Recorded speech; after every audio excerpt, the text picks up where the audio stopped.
My name is Abdulkarim Almomen. I'm professor of hematology at King Saud University and Blood and Cancer Center. First of all, I would like to thank the Saudi Society of Blood Disorders for organizing these excellent seminars, webinars with excellent speakers, excellent topics. And I would like to thank also all the speakers and the audience for attending. These are good things. Today, our meeting will be about hemophilia and sponsored by Takeda. We like to thank Takeda for sponsoring this session. And of course, as you know, we have excellent speakers today. Let me just put this one here. We will have 3 speakers. We have the first one is Dr. Ahmed Tarawah from Al-Madinah Al-Munawwara, who will talk about introduction to hemophilia. And then we will have from Tunisia, Professor Emna Gouider, who will talk about hemophilia prophylaxis. And then from Warsaw, Poland, we'll have Dr. Jerzy Windyga, who will talk about management of hemophilia with inhibitors. At the end, we will have a lot of time for questions and answers. And I want to let you know that these lectures will be recorded, and you will find it on the YouTube of Saudi Society of Blood Disorders. Now, let me introduce our first speaker, Dr. Ahmed Tarawah. He is a consultant pediatric hematology oncology at King Abdullah Medical City in Al-Madinah Al-Munawwara. He is the Supervisor General of HBD Centers in Al-Madinah for Ministry of Health. He is the Director of Saudi Hemophilia Society for branches in the other cities. And he is the President of Middle East North Africa Hematology League, which is hopefully will start activity very soon. So Dr. Ahmed Tarawah will talk to us about introduction to hemophilia. So welcome, Dr. Ahmed. Prof, can you stop sharing so I can start my sharing? I see. Let me see how to do that. Yeah, please. Yes, okay.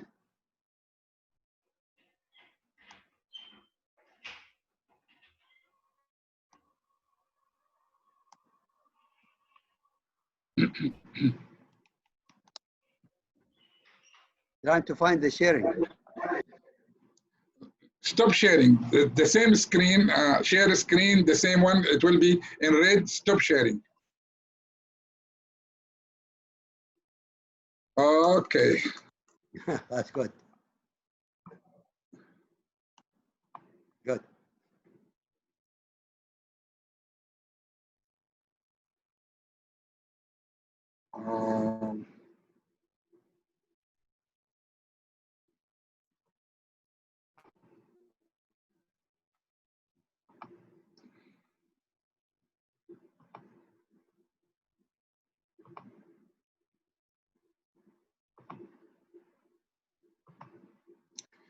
Bismillah ar-Rahman ar-Rahim, alhamdulillah, wa salatu wa salam ala Rasulullah. Thank you, Prof. Almomen.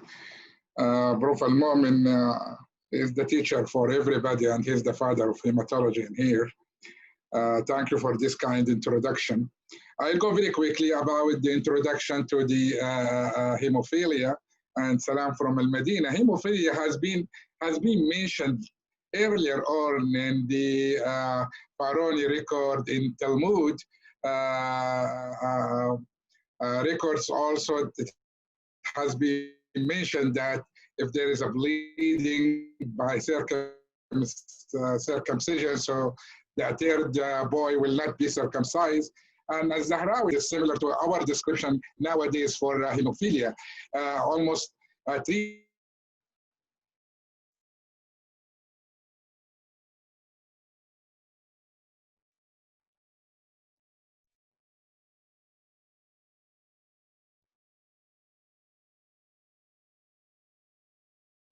you go in a magazine or the hemophilia, but the current hemophilia we know as the royal disease coming from the Queen Victoria.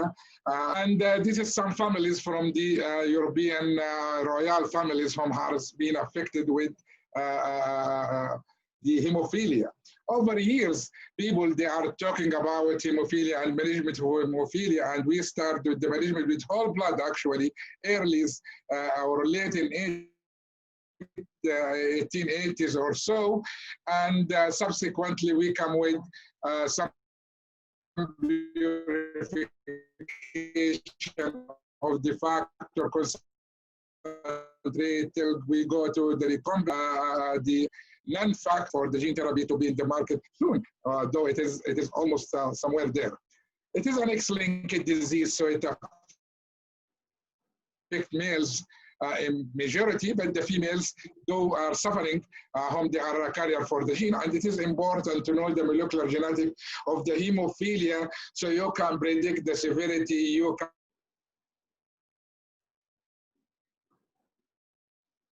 can predict for the inhibitors for the hemophilia factor A, where it is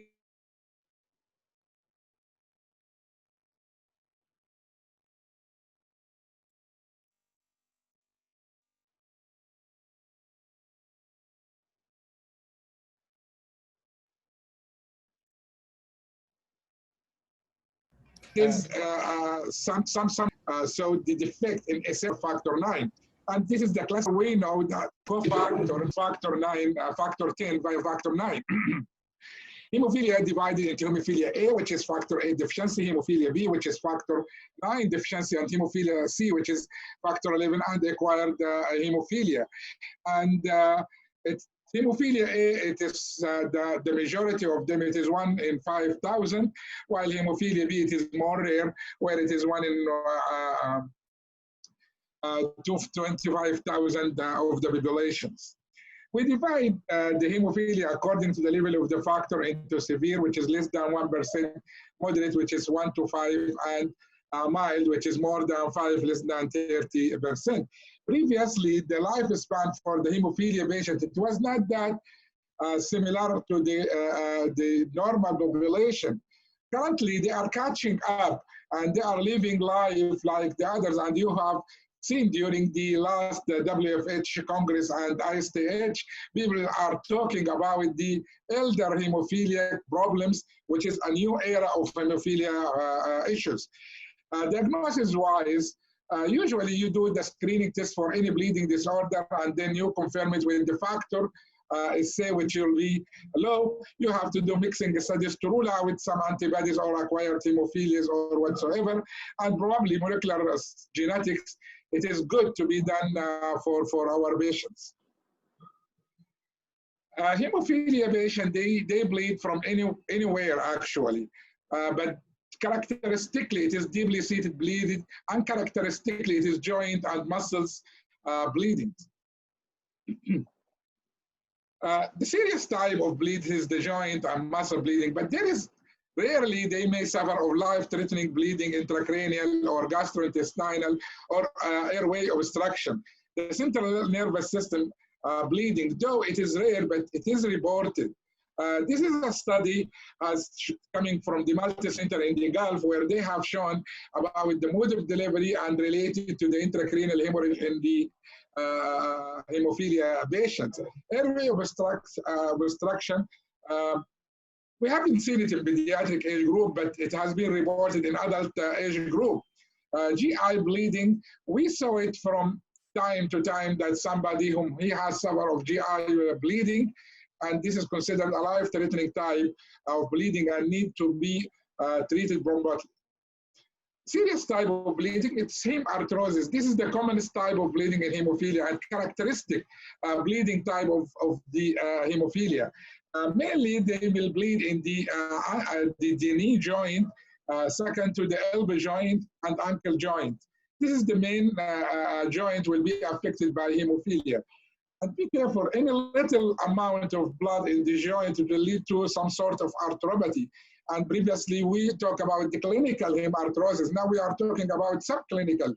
And in many centers, they have adopted the technique of ultrasound detection of the hemarthrosis for the hemophilia patient. Iliopsoas muscle or other muscles like the calf muscle bleedings, it is some sort of serious bleeding and need to be treated vigorously. Hip traumas, it is important to know, and it is important that every hemophilia patient carry a tag, tell that this patient is hemophilic and what is the type of management and the center they are treating in.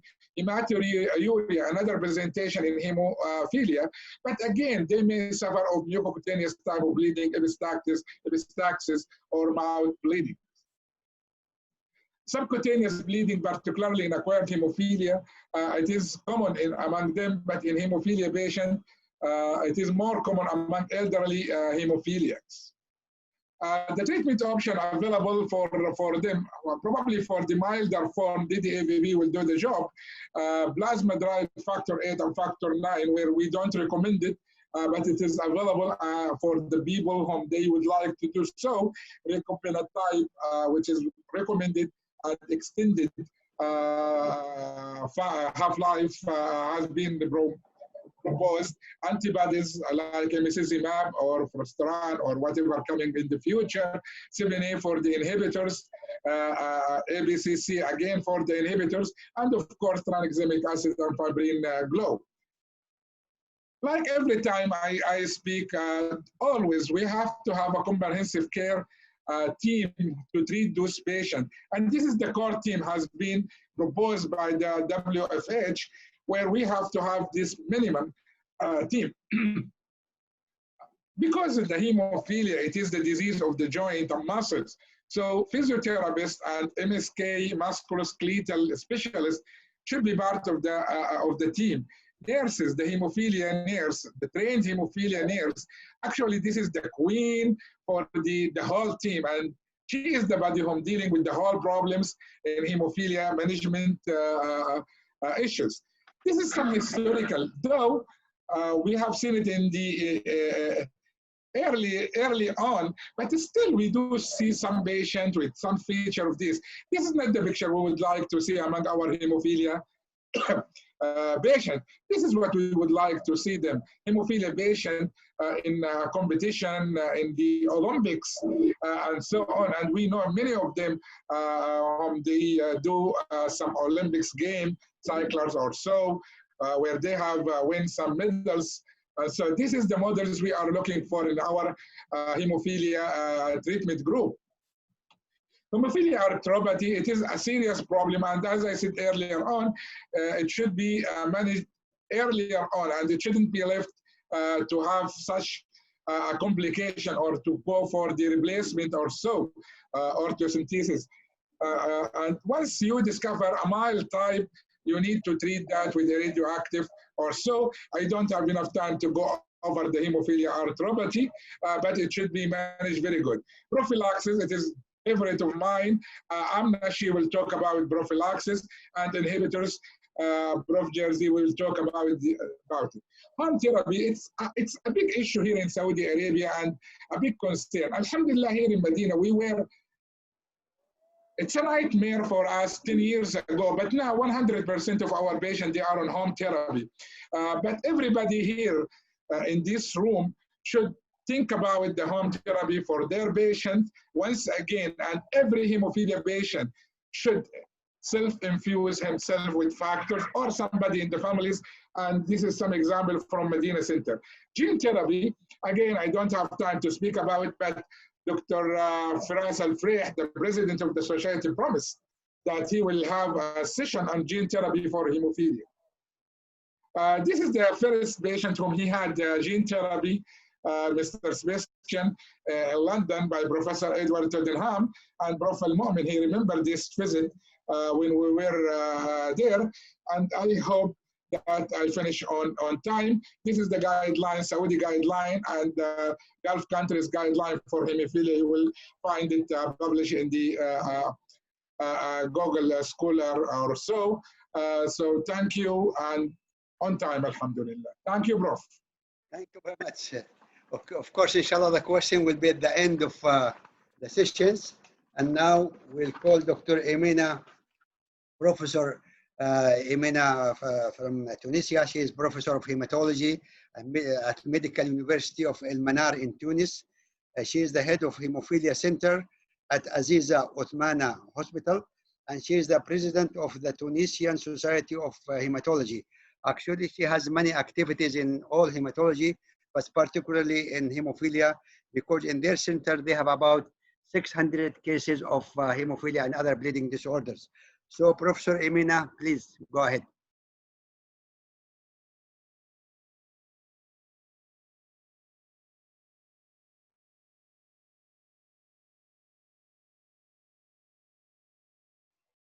It's okay.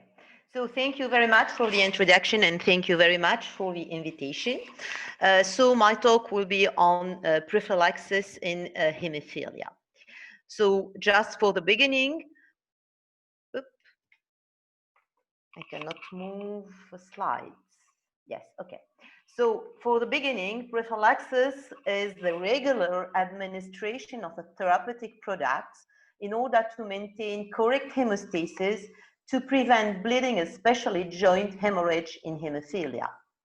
It's a regular replacement therapy by opposite to the episodic replacement therapy for the on-demand treatment. It's considered as the standard of care for hemophilia A and B nowadays. If we go through the history of prophylaxis in hemophilia, it was born in the late 50s and in the beginning of the 60s in Sweden and Netherlands. And the ideas of prophylaxis in hemophilia rises from the observation that people with hemophilia, with mild and moderate hemophilia, bleed less than severe ones. And the ideas come by this observation in order to transform severe people in moderate or milder one in order to reduce the bleeding event. And since this time, a lot of cohorts were published from Europe and North America between the 60s and 70s. It's later in 1992, we had the first large report of long-term outcome of people with hemophilia on prophylaxis. And then in 1994, a larger international study. And all this reported paper concluded on the superiority of prophylaxis compared to the on-demand treatment. In 2007, a very well-known published paper of Manco Johnson, it was the first randomized studies where they demonstrated the efficacy of prophylaxis. And since this time, prophylaxis is considered as the gold standard treatment. In fact, when people spend time with a factor 8 below 1%, it means a severe form, the more they spend time with factor 8 below 1%, and the less they have the probability to have no bleed. There is an inverse correlation. And you can see that in children here in green and in adults, it's not exactly the same, but the conclusion is that the more the factor level is below 1 unit, the less you have a probability to have no bleed.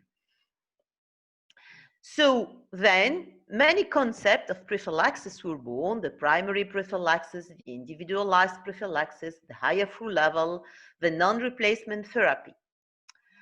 And if we go back to the recent published third edition guidelines of the World Federation of Hemophilia for the management of hemophilia, you can see many recommendations, but the very important recommendation on prophylaxis is that for patients with hemophilia A or B with a severe phenotype, which may include patients with moderate form, the World Federation of Hemophilia strongly recommends that such patients be on prophylaxis sufficient to prevent bleeds at all time.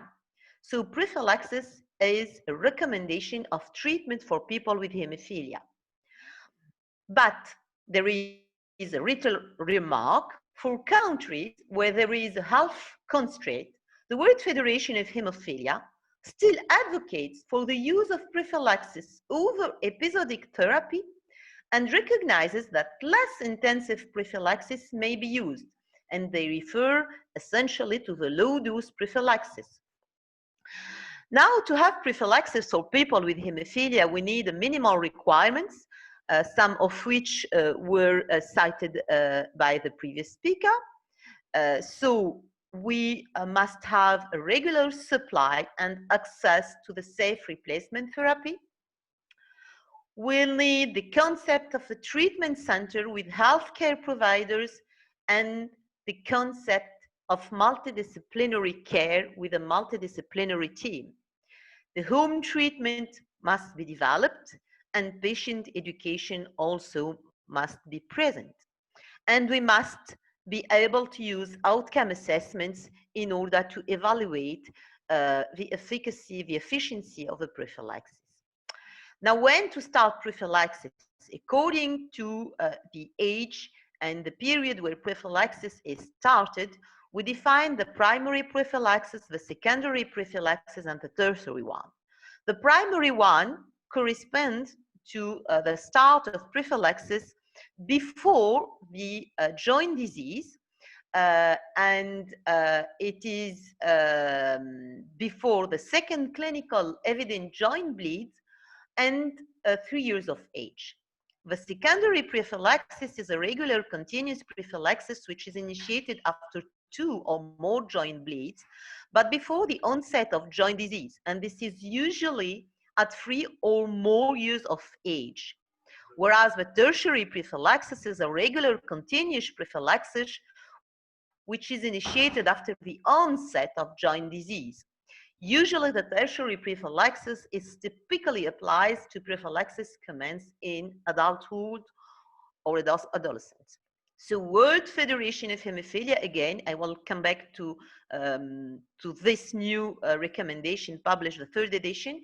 So the World Federation of Hemophilia recommends early initiation of prophylaxis with clotting factor concentrate, AVA standard or extended half-life, or other hemostatic agent prior to the onset of joint disease and ideally before age 3. It means that primary prophylaxis is recommended by the World Federation of Hemophilia. Now, which dose, which regimen? According to the amount of clotting factor concentrate used for hemophilia A or B, we define the high dose prophylaxis, the intermediate dose prophylaxis, or the low dose prophylaxis. And you can see that with the high dose prophylaxis, the dose per injection is higher and even also the number of injections per week. Again, in the recommendation, all forms of prophylaxis, high, intermediate, and low dose with a clotting factor concentrate or prophylaxis with a non-replacement agent like emicizumab provide superior benefits over episodic therapy. Now, what about the total factor level? 1% was classically and historically the adequate goal, but through the different experience, we are aware that some patients remain at risk of bleeding. That's why the most clinicians try to target higher through levels, sometimes more than 3, 5, or higher. And in the recent studies, it is well demonstrated that with a higher trough level, we have less bleeding, but we will need higher doses and more frequent injection of the clotting factor concentrate.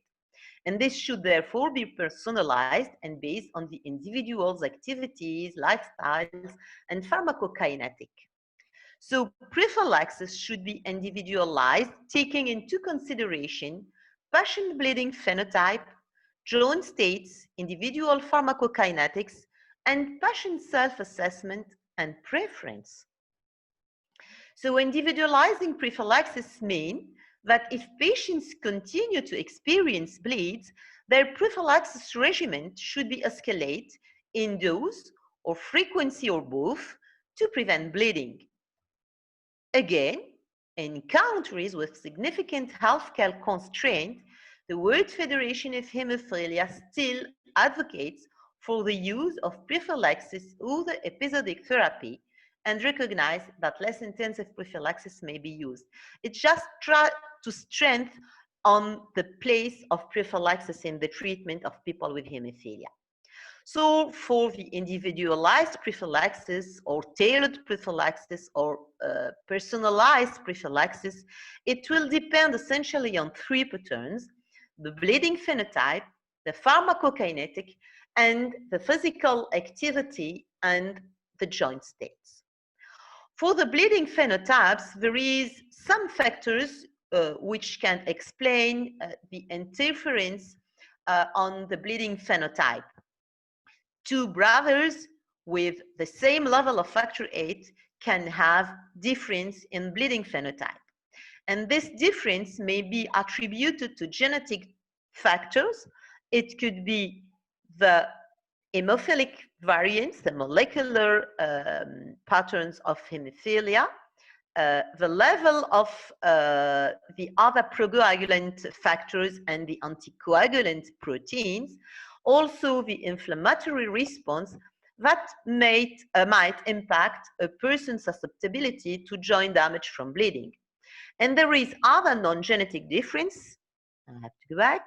So the level and patterns of activity, the functional ability and physical coordination, the strength, the flexibility, the balance, the stability, the mobility, the proprioceptivity, and so on. The risk-taking behavior, the body build, essentially the muscle states and the strength of the muscles, the presence or absence of existing target joint or established hemophilic arthropathy, and the occurrence of trauma. Now for the pharmacokinetic, if we compare here two people with different pharmacokinetic, one with a short half-life factor and another one with long. And if we take in account the trough level of 1%, considering here in red the pharmacokinetic of a person who has a very rapid clearance of a factor VIII, you can see that the trough level of 1% could be achieved after 2 days. Whereas in another person with a long half-life, the trough level after 2 days will be around 10%. So there will be a difference in the trough level after 2 days. And again, you can see that after we can have also difference of more than 2 days.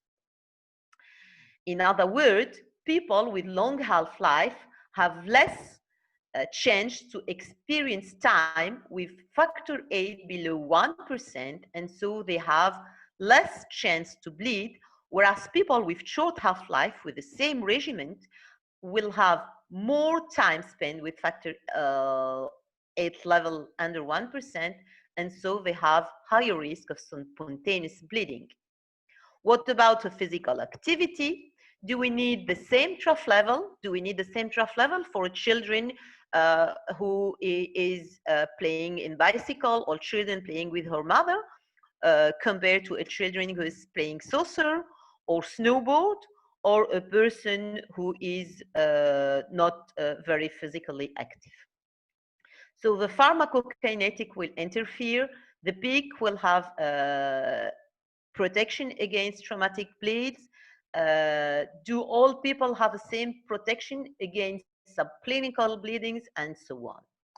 So to summarize, hemophilia corresponds to the World Health Organization on International Classification on Functioning and Health, where disease will depend on body function and structures, activities and participation, which also depend on the environment and the personnel.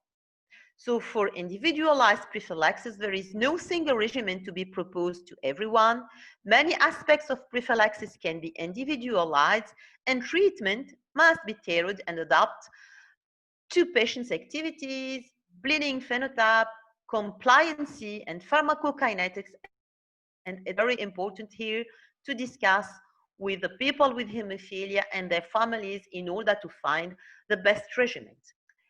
Again, in the recommendation of the World Federation of Hemophilia, The ultimate goal of all prophylaxis therapy should be the same, to have no spontaneous bleeding.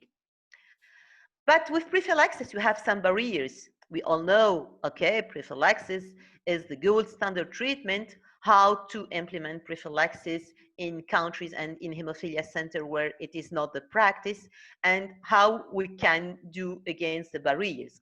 So the first barriers for countries from our regions, essentially in the Middle East and North of Africa, is the cost and the availability of the clotting factor concentrate. The second barrier is the venous access, essentially in children. If we recommend primary prophylaxis, we all know that venous access is a problem in infants. The compliancy for prophylaxis, the time and the frequent substitutions, it can also be a barrier. For that, education is very important, and the relationship between the healthcare providers and the people with hemophilia is important in order to well understand the benefits of prophylaxis that must be well understood. And personalized regimen could be also an alternative. Central venous access can be used sometimes. Low-dose prophylaxis for country with some limited constraint. And now we have the non-replacement therapy, the new product, and we have also the extended half-life product, which can help to be against these barriers. So for the extended half-life product, with a longer half-life, we will have benefit. With this long life, we can have lower infusion frequency, and with a low infusion frequency, there is a lot of advantages. People will have less clinical visits or home care nurses visits, less needs for central venous access, and we will have also a better compliancy. For the higher through level, we will have more effective prophylaxis. So the extended half-life product now are here in the market, and will have many advantages and may help to be against some of the barriers of prophylaxis. And just 2 slides for the non-replacement therapy to which Dr. Ahmed Tarawah referred. Emicizumab prophylaxis in a number of clinical trials has been shown to be associated with a very low rate of bleeding, with an annual bleeding rate of 1.5, and annual bleeding rates lower than what patient previously reported while on prophylaxis with a clotting factor concentrate. And it is given subcutaneously, so also it can help for people with some problem of venous access. But more research is needed regarding long-term outcome with this product, and data on the use of other non-replacement therapy for prophylaxis at present much more limited. So we have one of the recommendations, 651 in the chapter prophylaxis, for patients with severe phenotype hemophilia A without inhibitors. Prophylaxis with emicizumab will prevent hematosis, spontaneous, and breakthrough bleeding. But the World Federation of Hemophilia notes that there are very little long-term data on patient outcome. Now, if we go to the definition, the so-called old definition of prophylaxis, regular infusion of missing clotting factor concentrate in people with hemophilia A or factor IX in people with hemophilia B, given in order to increase the level with the intent to prevent bleeding. We have a new proposed World Federation definition, which is based on outcomes rather than doses of therapeutic products or time or initiation of a treatment. And it is a regular administration of hemostatic agents with the goal of preventing bleedings in people with hemophilia while allowing them to lead active lives and achieve quality of life comparable to the non-hemophilic individuals. So in conclusion, prophylaxis is the only way of treatment for people with hemophilia nowadays. We'll need team effort with communication between patients and caregiver. Education and consultation is very important, and the concept of hemophilia treatment center with the team plays a key role. So we have two choices. If you have a child with hemophilia, if you continue to give on-demand therapy, he will experience frequent joint bleedings and he will have joint disease. Whereas if you try to have a level of factor 8 or 9 higher than 1% or more, you will have seldom and tend to experience zero bleeding joint and have a better quality of life. So just 2 sentences before finishing.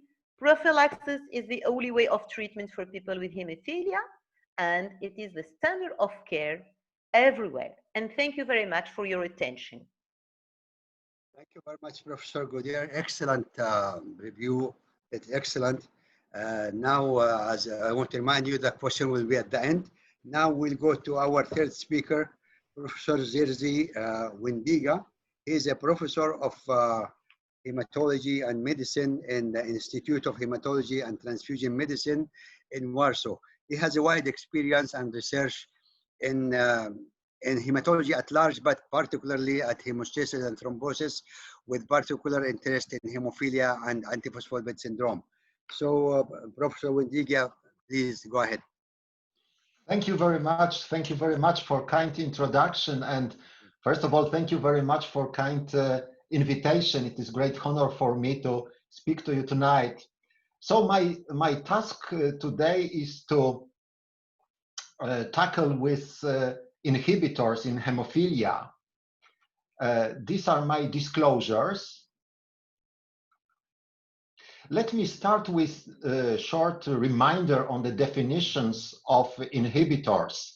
So inhibitor is defined as a polyclonal high affinity antibody that specifically neutralizes the procoagulant activity of the relevant clotting factor.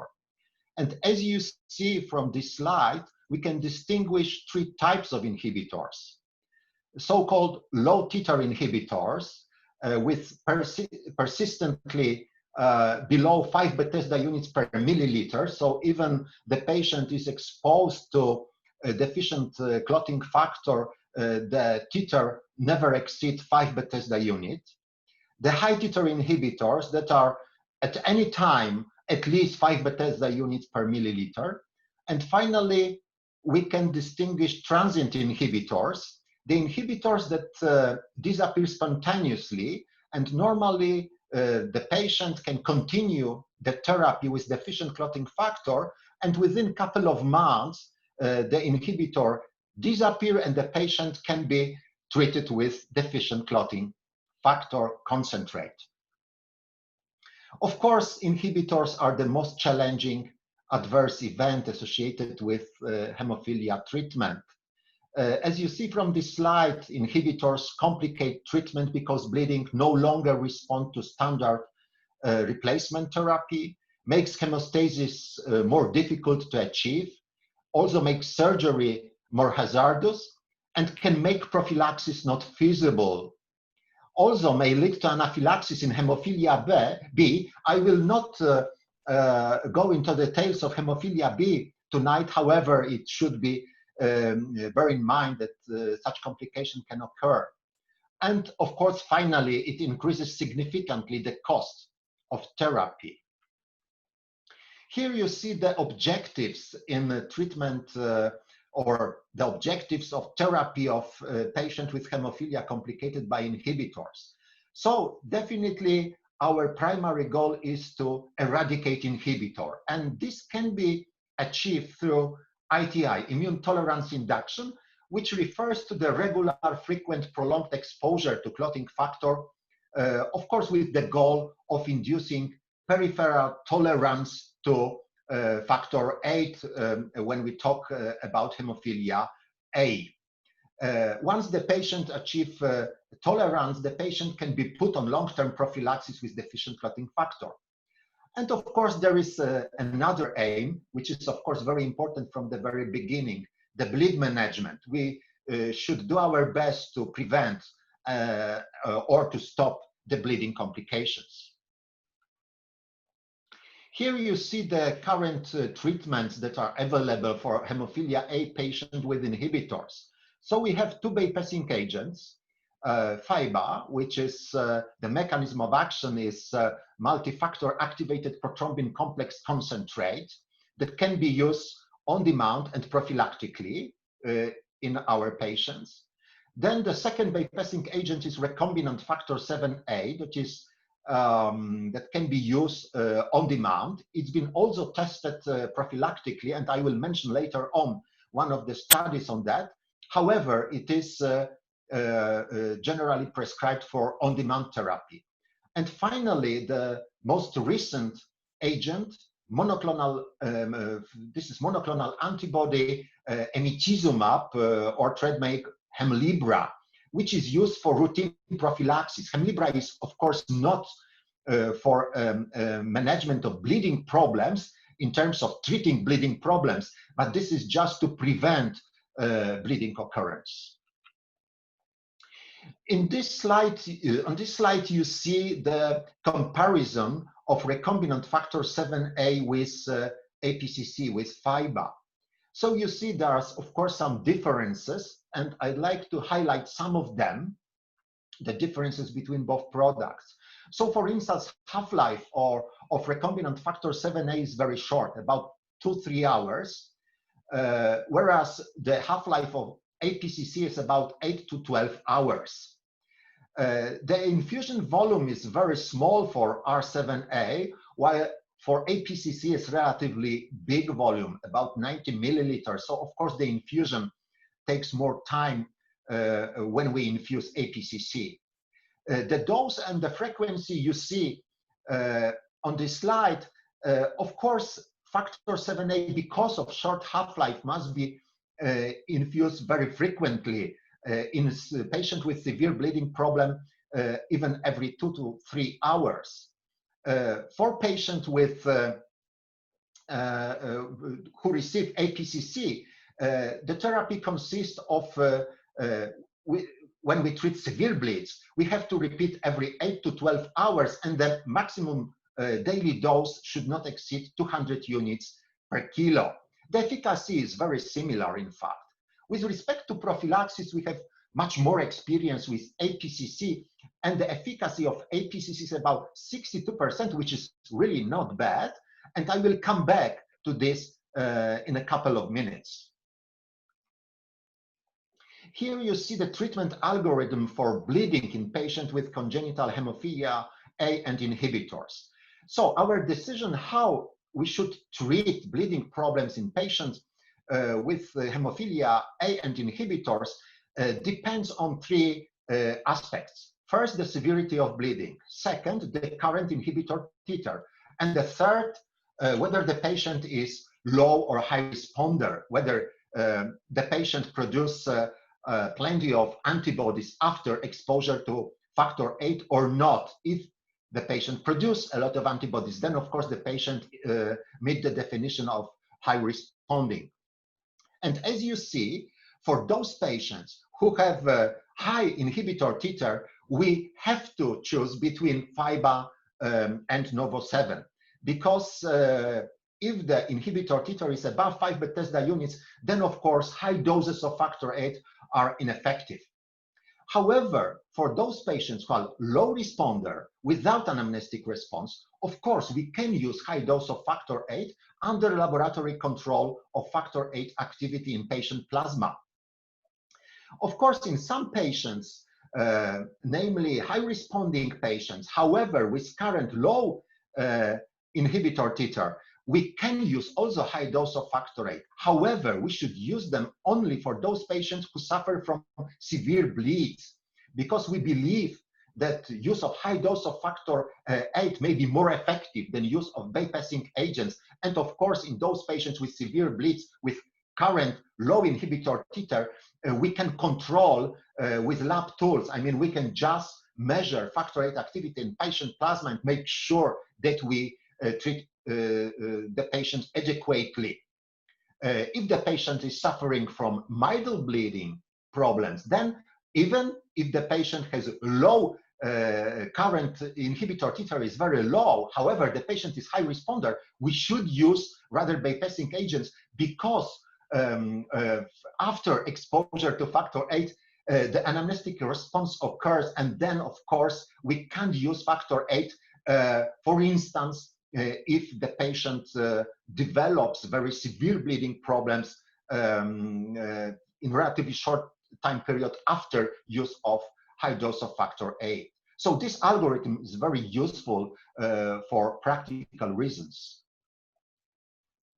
How should we treat the bleeding episodes before and during ITI? So before ITI, in those patients who have inhibitor titer over 5 Bethesda units, we should use bypassing agents. And for those patients, normally R7A is preferred. This is because R7A does not contain factor VIII, and therefore there is no anamnestic response. And in many patients who are waiting for ITI, we are trying to avoid increase of inhibitor titer, because the chance for ITI is a little bit lower in such a scenario. However, if R7A is not good, the response to R7A is inadequate, then of course we should use APCC to control bleeding problem. During ITI, the most important is probably to increase the dose of factor VIII for ITI. Many experts believe, and in fact it was also confirmed in some clinical trials, that if we use 200 units per kilo per day of factor VIII, then there is big chance to decrease the number of breakthrough bleeds during ITI. However, if the patient experiences breakthrough bleeds despite high dose regimen for ITI, then of course we should consider use of bypassing agent prophylaxis, which I discuss a little bit in a moment. Another problem, big problem, and this is a really big challenge, is the situation in clinical setting when the bleeding is refractory to either APCC or R7A. Then of course we have to do something to control bleeding.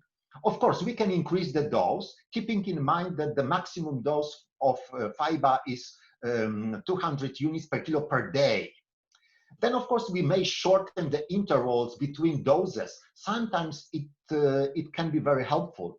Then we can change product.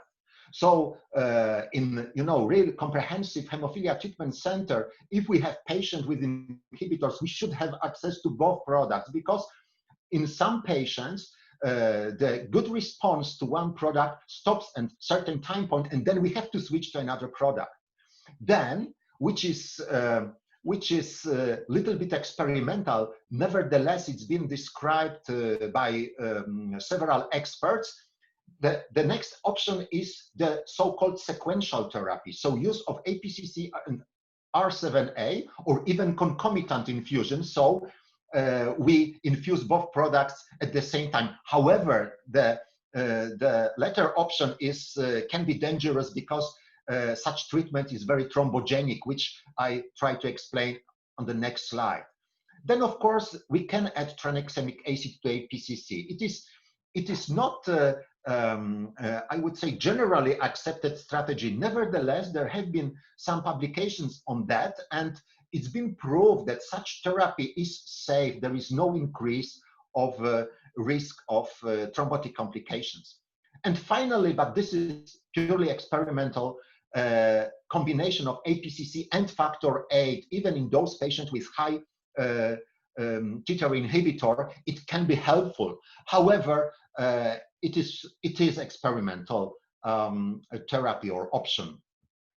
And here you can see the table from the paper published 3 years ago, and there are, on the left-hand side, you see some studies, then the treatment, R7A or APCC, or also combination. In the red frame, you see the combined or alternative bypassing agents, so sequential therapy or concomitant infusion. And you see that the percentage of thromboembolic events was for this study 55%. So more than half of the patients, 5 patients in this study, they developed some thrombotic complications. So we must be very cautious, very careful when we use both bypassing agents at the same time or even sequentially. Prophylaxis during ITI. You know, the oldest ITI protocol is the bone protocol that was developed in Germany in the beginning of 1980s or even in 1970s. And in this original bone protocol, it's been stated that if the patient suffer from breakthrough bleeds during ITI, the patient should be prescribed fiber. And German authors recommended use 50 units per kilo twice daily, I repeat, for those patients on ITI who experience breakthrough bleeds. So use of bypassing agents prophylaxis during ITI has a relatively long story. This is an experience of German authors published many years ago, 20 years ago, unfortunately only in the form of abstract. However, in this study, 22 patients have been included. As you see, all patients were children, and the patients were receiving during ITI prophylaxis with fiber, 50 units per kilo every 12 hours. And as you see, the results were very good, because the median number of joint bleeds was very low, only one. Also, with respect to joint status, the results were very good, and there was no life-threatening hemorrhage during follow-up. So these results are very encouraging. What are the principles of APCC prophylaxis during ITI? So if we are to use APCC in a patient on ITI, we should start with factor VIII, which will be rapidly cleared by circulating antibodies, the inhibitor, and it should be followed by the bypassing agent, which is in most cases, of course, it will be APCC. Then, of course, the line should be thoroughly flushed. However, we should keep in mind that we should be very cautious, because once the inhibitor titer falls below 5 Bethesda units and factor VIII recovery is demonstrated, bypassing agent should be discontinued, because if we infuse bypassing agents in patients with circulating factor VIII, then of course the risk of thrombosis will increase.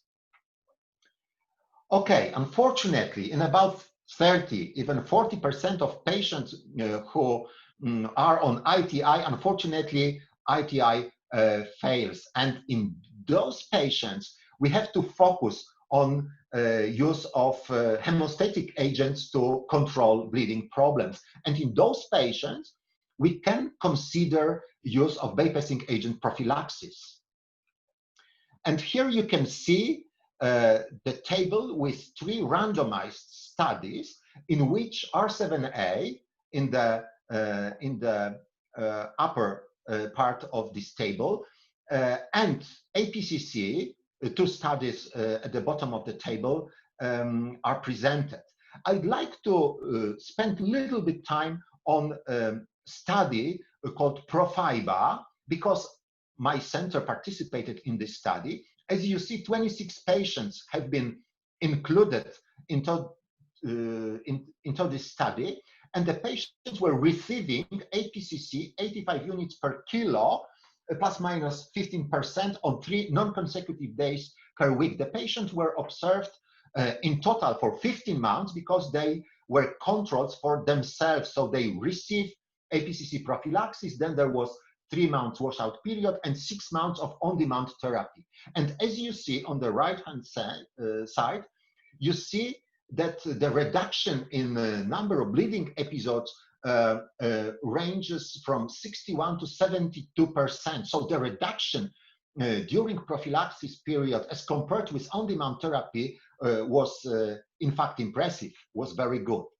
However, not in all patients. In this graph, you see that on the left-hand side, you see good responders. So 16 patients in whom the decrease of number of bleeding episodes during prophylactic period as compared with on-demand was 84%. Those patients were good responders. However, there were 10 patients whose response was unsatisfactory. In fact, the response was, the the mean number of bleeds was reduced during prophylaxis, however, only by 22%. So the definition of good response was the reduction more than 50%. So which means that patients, of course, are not the same. And it is true that for some patients, this treatment strategy may work very well. However, for some patients, it is not enough.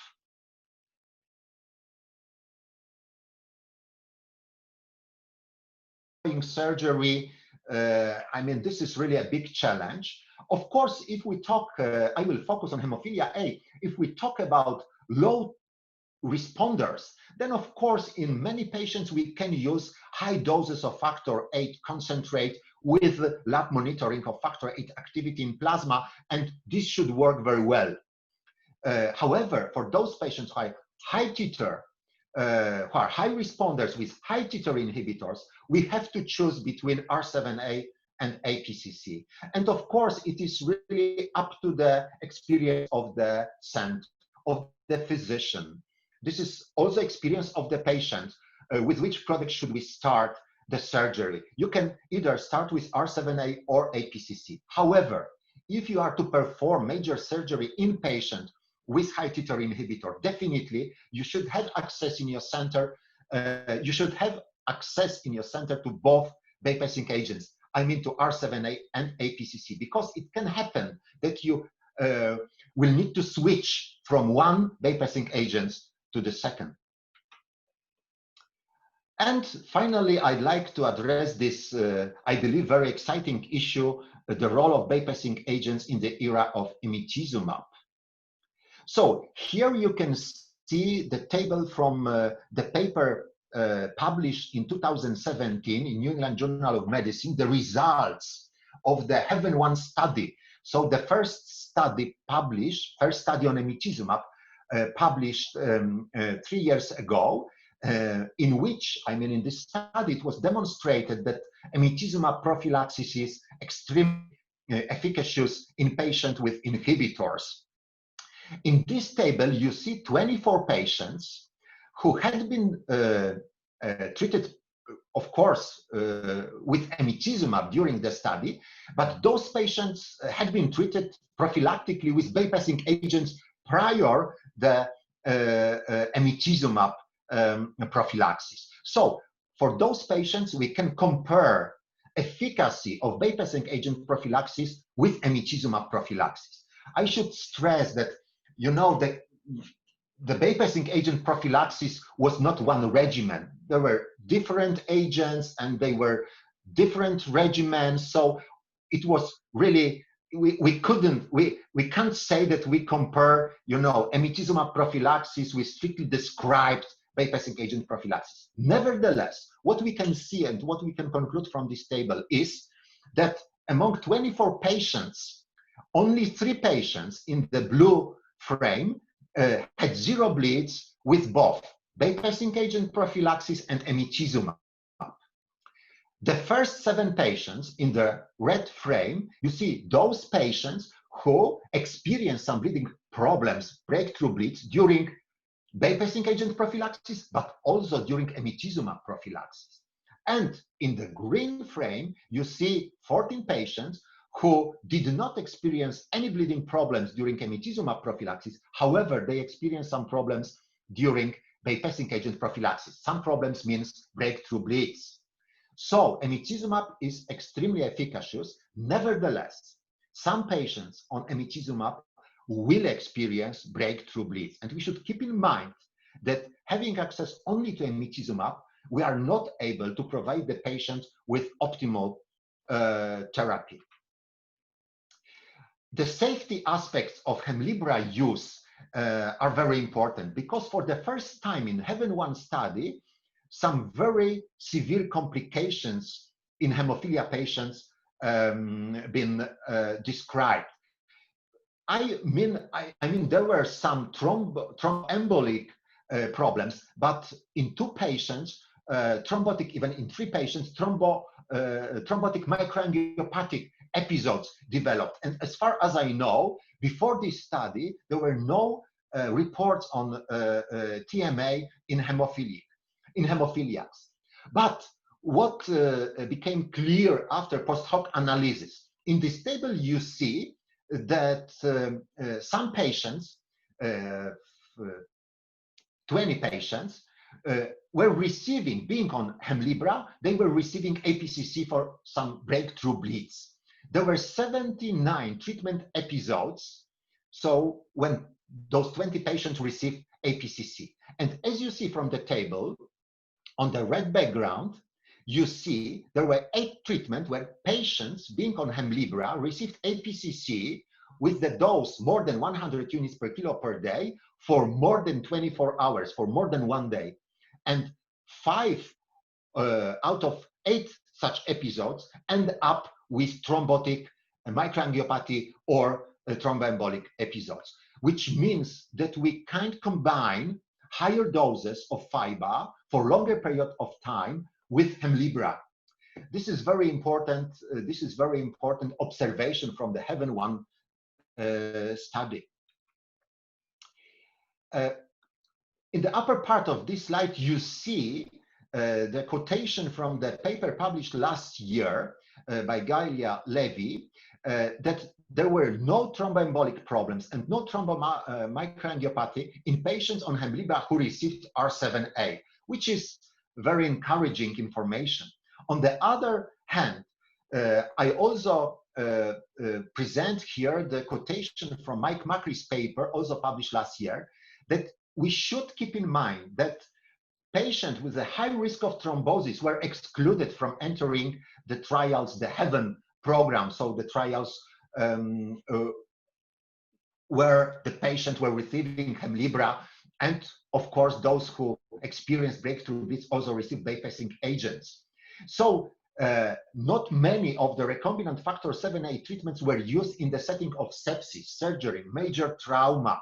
1/2 of the factor 8, recombinant factor 8 exposures were single dose treatments. So the conclusion from the comments of Mike Macris is that we should keep in mind that in some very critical clinical situations like sepsis, like surgery, like major trauma, if we combine also R7A with Hemlibra, some thrombotic problems may appear or may develop. Therefore, we should be very cautious when we combine the treatment, I mean Hemlibra and bypassing agents. And of course, emicizumab is a fantastic drug. There are, of course, big hopes associated with the advent of emicizumab, but there are also new challenges. On this very interesting graph, I'm trying to show you what can be done with our patient with hemophilia A thanks to emicizumab. So the first scenario is that the patient diagnosed with hemophilia A can be just put on emicizumab prophylaxis, even without inhibitors. This is the A scenario in the green frame. Of course, the patient who is diagnosed with hemophilia A can be put on regular infusions of factor 8 just to make sure that the patient does not develop inhibitor, and then at a certain time point switch to emicizumab prophylaxis. We know for such patient that the patient doesn't have inhibitor, and we can continue with emicizumab, which is more convenient because it is given subcutaneously. By the way, we have However, one minute, huh? Yes. 1 minute left. Yes. 1 minute left. Okay. Yes. Yeah. Thank you. Thank you. I will speed up. Thank you. So we can just start emicizumab prophylaxis, and then for patients with inhibitor, we can simply start with emicizumab prophylaxis, but we can also start with ITI, then continue with factor 8 prophylaxis, and then switch to emicizumab prophylaxis. And finally, we can start ITI with factor 8 in patients on emicizumab prophylaxis. And this is my 2 final slides. The Atlanta protocol, which been described recently by a group from the US, we can put patients on emicizumab on ITI, and they described 7 such cases with very good results. 3 patients achieved immune tolerance, and the remaining 4 patients are on good way to achieve immune tolerance. So these results are very encouraging. So to sum up my presentation, in my opinion, ITI is still priority. Eradication of inhibitor is priority. Emicizumab is very useful. Long-term prophylaxis, subcutaneous route of administration, these are advantages. However, bypassing agents are necessary because we have to treat breakthrough bleeds, surgery, injury, and of course, in case of lack of efficacy of EMI. Thank you very much for your attention. Thank you very much, Professor. So it was excellent review, the difficult topic. Now I think we'll have to answer questions. I think we have a good time for questions. So we'll start with the questions now. Let us see. I think we have many comments from our attendees. They like the topic and the speakers. One of the questions said, what is the most common hemophilia? Is it A or B? Of course, it is well known that hemophilia A is the most common, which is about 85%, and around 15% hemophilia B. So that's clear. So let me see the questions. Someone asked, in severe hemophilia, can we use recombinant factor 7? I think anyone can answer. Yes, I mean, definitely for those patients with severe hemophilia A or B who developed inhibitors. However, we don't use R7A for those patients who do not have inhibitors.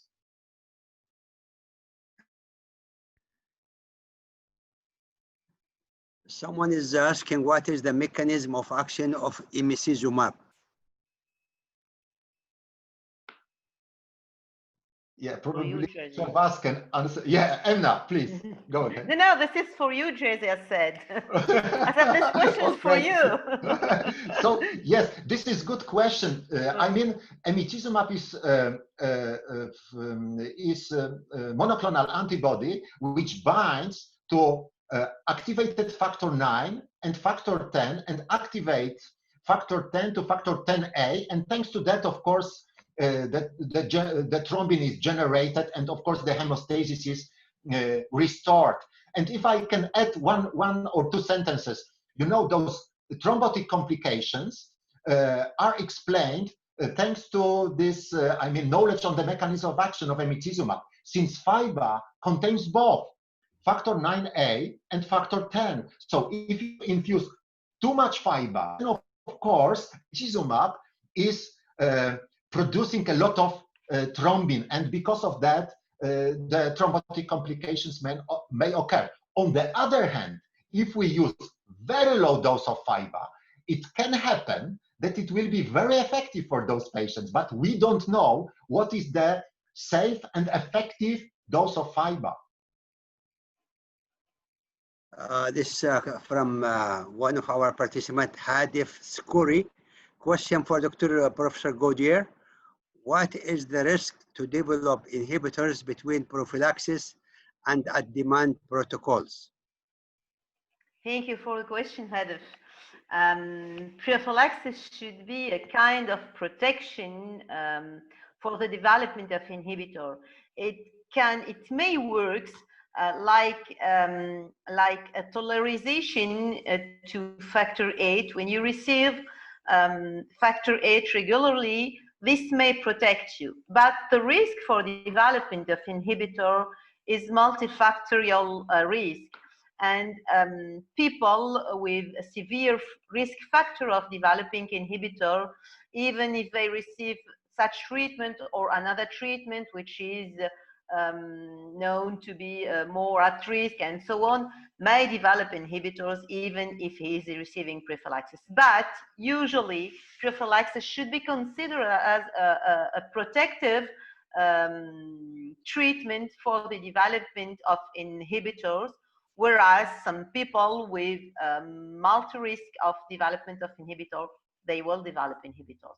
Usually we say that with prophylaxis we have less inhibitors. I see. Very good. This is a question from Nidal Al-Rahal. I think it is for Professor Windyga. In case of hemophilia A patient with BU 32 and refractory to recombinant factor 7, and NBCC is not available. What is the plan to treat such a patient? This is a difficult question. Yeah, absolutely. I mean, if such patient is refractory to one bypassing agent and the second bypassing agent is not available, then the only solution, I mean, is the prevention, is use of Hemlibra, because there is no other option. I mean, with 32 units, Bethesda units per milliliter, you can't stop bleeding with high doses of factor 8. It's simply impossible. So yeah, then only emicizumab. Okay, thank you. This question from Maria Al-Mansouri. Can we start factor 8 or 9 or emicizumab at age below 1 year as primary prophylaxis if already diagnosed at birth? Of course, diagnosed as hemophilia. Of course, just I want to mention that, by the way, emicizumab is not good for hemophilia B, not good for factor 9. It's only for hemophilia A. So please go ahead, Professor Windyga. Yes, yeah, sure. Yes, I mean, emicizumab can be prescribed also for very young patients, for very young children. I also mentioned in my presentation that in theory, we can start from the very beginning with emicizumab. I don't treat on daily basis, I don't treat children.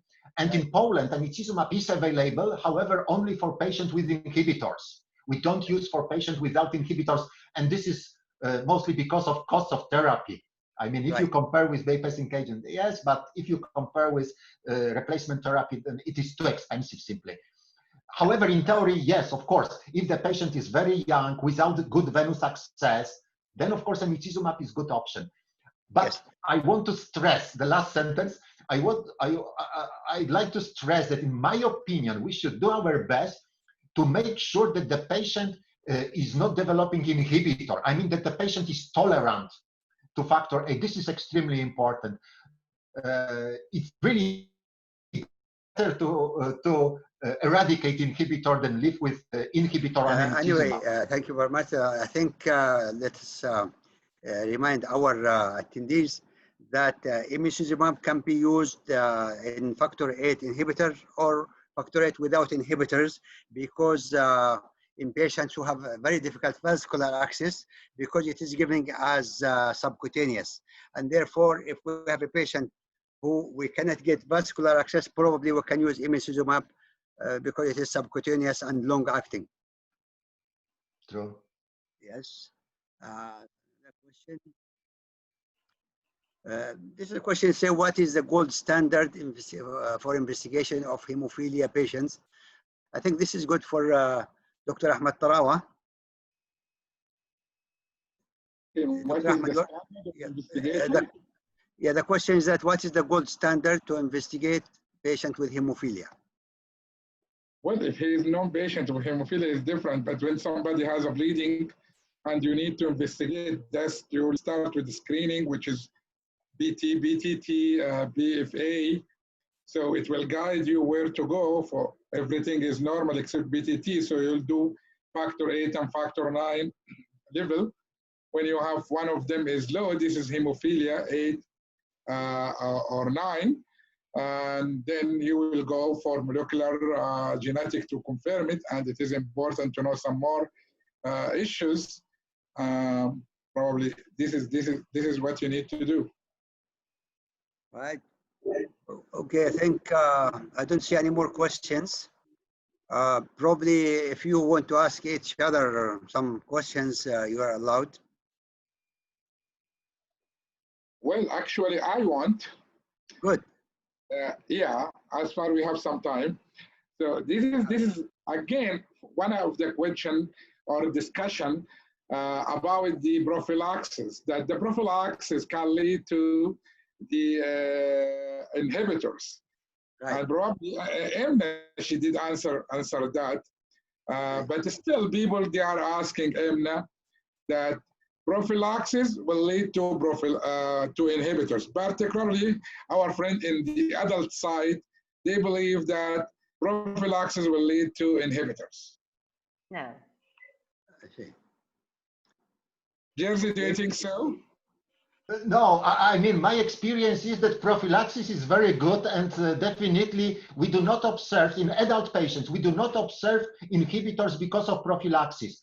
If the patient develops inhibitor at the later age, then in most patients, we observe such complication when we, for instance, treat very severe bleeding problems, like, you know, after trauma, or patient is undergoing surgery. So in those patients who have very intensive inflammatory status, yes, such patients may develop inhibitor, even though for, you know, for the first 1,000 exposure days, he didn't develop inhibitor. However, prophylaxis, no, prophylaxis is to me what Emna's, you know, stress in her presentation. This is absolutely gold standard, and absolutely we can't say that prophylaxis produces more inhibitors than on demand. No. One more? Yeah, go ahead. Yes, good. You have time. Yes, that in the era of the new medication, emicizumab for Sharan or whatsoever, those new medication, do you think that eradication of the inhibitors is necessary?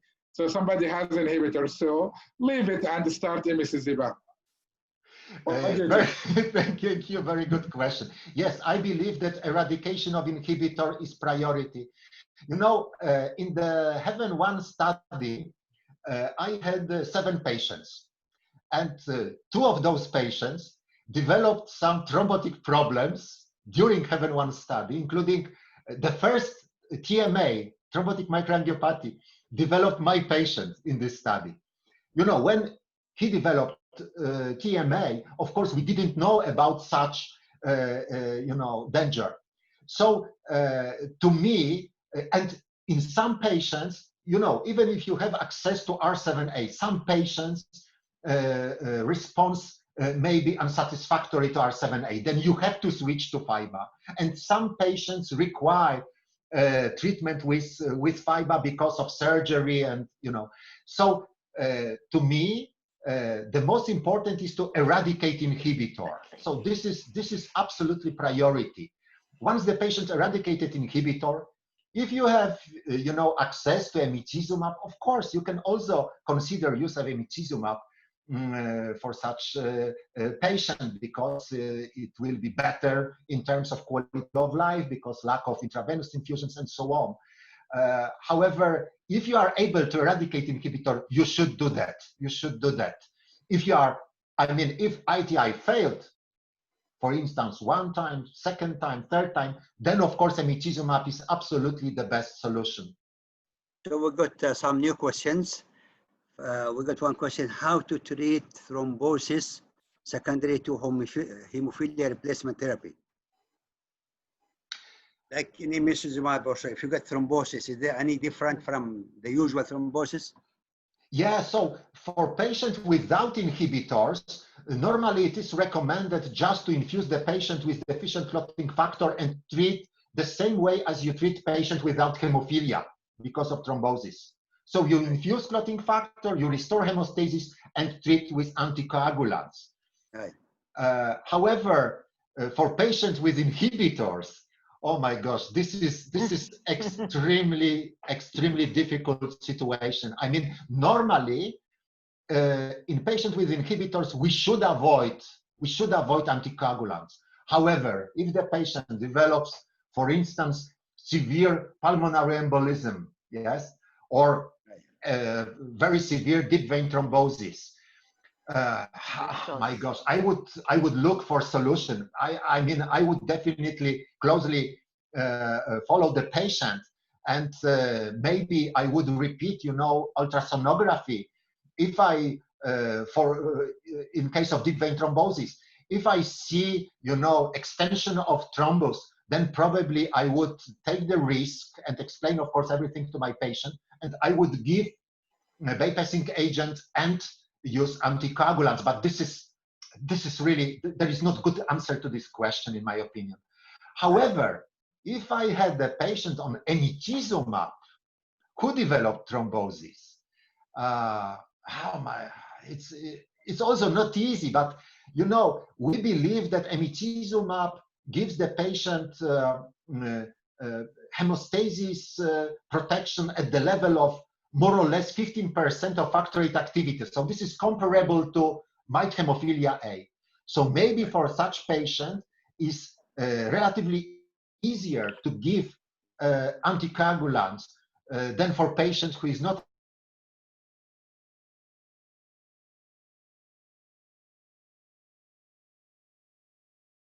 but emicizumab has very long half-life. So even if you stop giving emicizumab, the product is present in the human body for several months. Probably you can give low molecular weight heparin. Absolutely. Yeah, that would be the first choice. Yeah. There is a question probably I will answer from Dr. Noor Al-Muzayyin.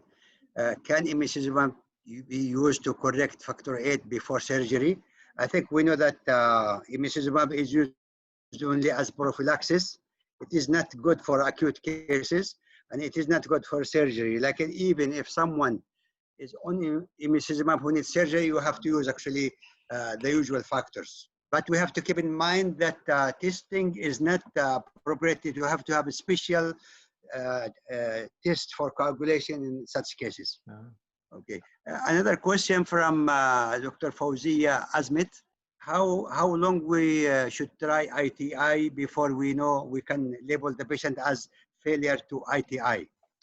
Oh, this is very good question. There are some definitions on that, you know, that we can continue for 33 months, 36 months. But to me, the most important is whether we observe the decline in inhibitor titer regularly or not. I mean, if the patient stop at the certain level and we do not observe progress in inhibitor decline, then it doesn't make sense to continue for many months. We can continue for 3-6 months and then we should stop because of course it doesn't make sense to continue for longer. However, of course, there are other options. We can switch from one product to another. Some say that, you know, plasma-derived product rich in von Willebrand factor can be better also for those patients who who failed the first ITI with recombinant products. So there are some other options, but definitely we should not prolong too much. Right. Okay. Let me see if we have any more. This is a question said that why bone marrow transplantation is not recommended in hemophilia. Oh, this is, you know, this is, if we balance the risk, if we weigh the risk and you know, and the outcome, then we compare bone marrow transplantation with clotting factor concentrates or even bypassing agents for patients with inhibitors, then of course we avoid a huge risk of complications. Other words, we have good agents to treat hemophilia, and with also novel products, we have even better options. So no, bone marrow is not an option. In fact, also, you know, liver transplantation can also lead to cure of hemophilia. However, again, the risk is too high to go for this. Right. One of the questions from Dr. Zubair Sayed, by what test to monitor factor VIII level after starting emicizumab? Oh yes, this is very good question, and we should use only chromogenic test with bovine regions. That is very important. Of course, in some instances, we should use human regions instead of bovine regions, but there is no time to go into details. Nevertheless, chromogenic test, chromogenic. Right. Okay. I think we almost reached to the around to finish. I think there's one question: is the risk of thrombotic event in emicizumab only associated with BCC? I think, of course, we know that we don't use both together, but anyway, the question is that is there high risk of thrombosis if we use BCC in patients who are taking emicizumab I mentioned in my presentation, of course, the use of APCC. So if we use the doses of more than 100 units per kilo per day for more than 1 day, then the risk of thrombosis definitely is relatively high. With lower doses, we believe the risk is not high. However, many societies that published recently guidelines, they recommend to treat patients. If the patient requires treatment with APCC, the patient should be hospitalized, and the decision should be taken, you know, in hospital setting, because we perceive the risk as relatively high. Okay, I think this is the end of our session. Finally, I would like to thank the Saudi Society of Blood Disorders for getting such topics and such speakers. It's excellent. And I want to remind everyone that there will be the next webinar will be on Saturday, 29 of August. It will be at 2:30 p.m. until 4. And so I hope that you will attend and you can register online. Finally, I would like to thank our speaker, Dr. Tarawah from Medina Munawwara, and Professor Emna Gouider from Tunisia, and Professor Jerzy Windyga from Warsaw, Poland, and all our participants and attendees. And we hope that we will meet always with these good seminars. Thank you very much. Thank you. Welcome. Thank you. Bye-bye. Good luck. Bye-bye. Bye. Bye-bye. Bye.